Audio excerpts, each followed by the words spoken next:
once knew a woman who had become a friend of the family, and she was noticing that she's having terrible nightmares and started noticing shadows in the night, started seeing things that other people weren't seeing.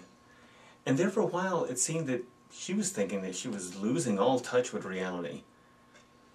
As we got to know her more, and friends of mine began to befriend her and know more about her history and her family and where she'd come from, learning more and more about her own history and her own childhood, it became more and more evident that something had happened. There were a lot of parts of her life that she didn't seem to remember.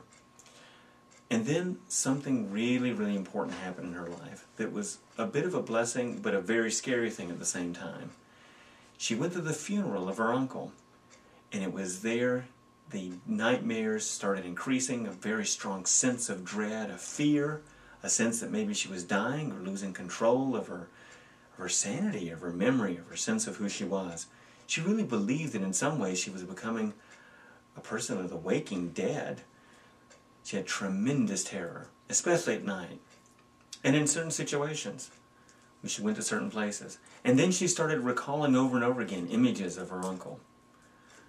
It was then she started realizing that perhaps there was a reason, that something had happened that was keeping her from having access to even her own childhood, and a lot of her adult life too. And then suddenly she started noticing patterns and how she was reacting and interacting with her children, her husband, and us, her friends. It was then, with time, that she realized that she had been traumatized.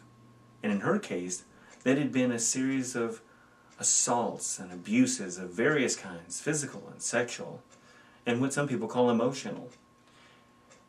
She had thought that she had no way out, that there was no possibility that she'd ever get a sense of who she was again, that she would have a sense of mastery or a sense of power in her life, that she was just simply a victim, that she was somehow broken. Fortunately, she went and got help. And we knew of practitioners, we knew of people who could step in and be there for her, really listen, and in a non-judgmental and very approving, a very intent and yet warm and non-judgmental way, learn about her history, find out more and more of these patterns, and then use very, very, in some ways, almost commonsensical manners and ways of helping her gain a greater sense of empowerment, and that she could, instead of just being a victim, she could gain a sense of power even over her own past and how she viewed her own history.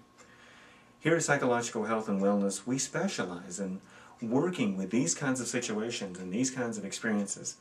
Maybe you've noticed this in yourself, and we look forward to the opportunity by way of inviting you to a 30-minute free consultation here in office.